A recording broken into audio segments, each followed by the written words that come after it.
G'day! No, we're not going into the jungle. We are going to simplify algebraic expressions. Let's go! Here are two alligators.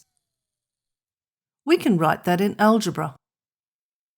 Let's write A for alligator. There are two of them, so we'll write 2 in front of the A. So 2 alligators is 2A. In algebra, the letter, that's the A, is called a variable. The number in front of the variable, that's the 2, is called a coefficient. 2A is called a term. Here come 3 monkeys. What do we have now? Let's write M for monkey, and there are 3 of them, so that's 3M.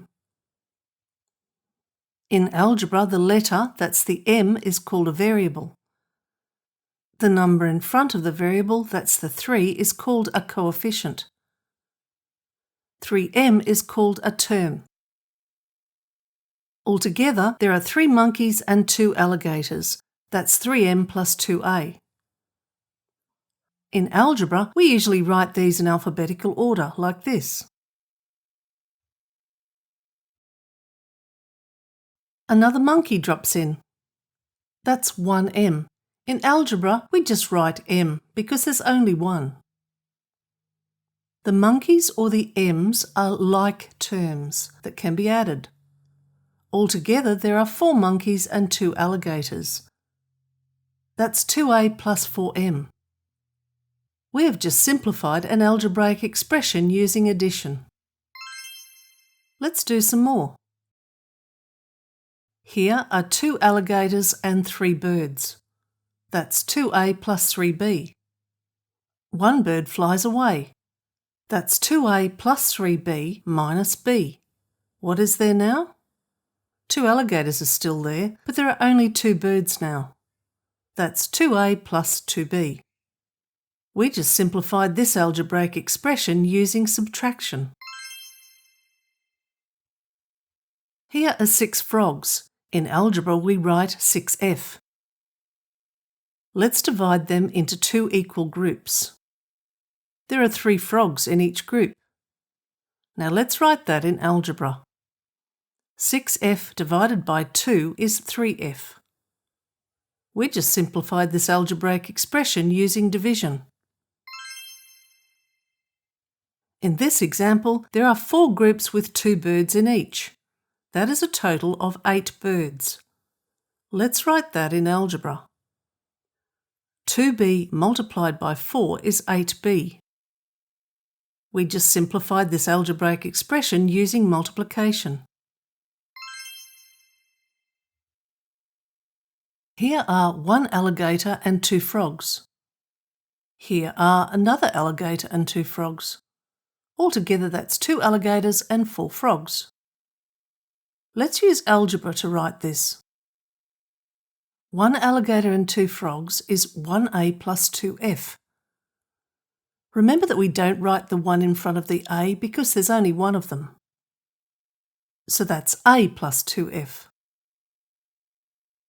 Now there are 2 groups, so that means we multiply each group by 2.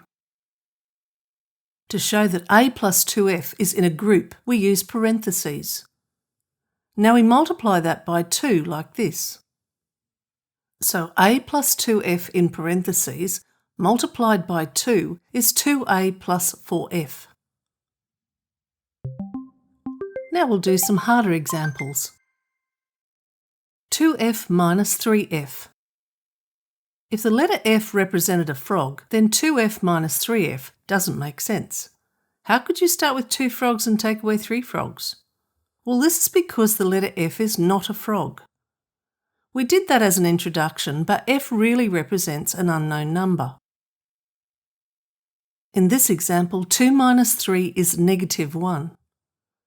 So 2F minus 3F is negative 1F, or just negative F.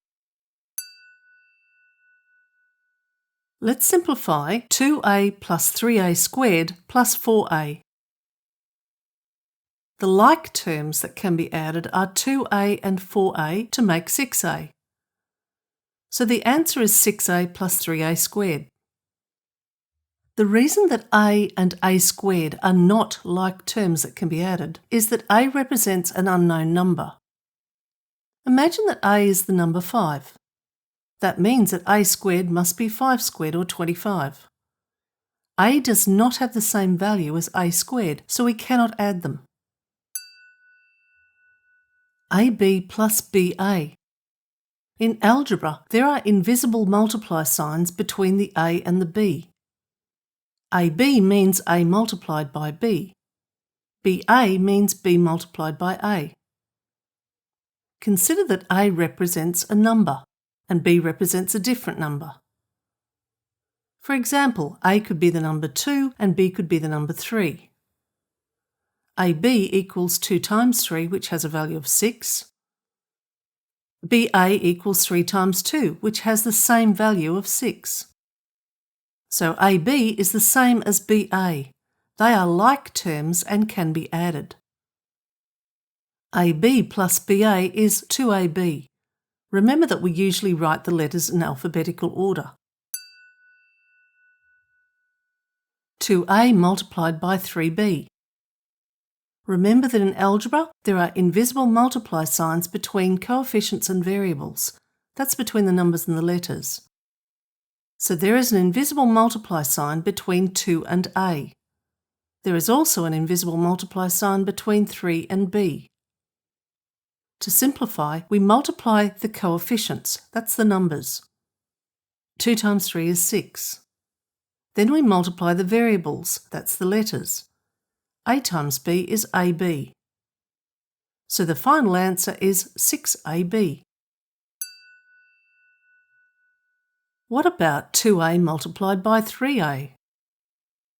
First write the invisible multiply signs. Then multiply the coefficients. 2 times 3 is 6. Then multiply the variables. A times A is A squared. The final answer is 6A squared. Now let's simplify 8A divided by 4.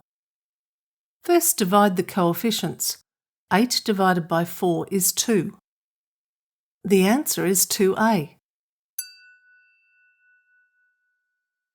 For our final example, what about 8A divided by A? Remember that both of these A's represent the same unknown number. Imagine that A was the number 2. What would the answer be? Well, 2 on the top would divide by 2 on the bottom. They would cancel out to leave the answer of 8. In our example, we do the same. A is divided by A and cancels out, leaving the answer of 8. Thank you for watching this video.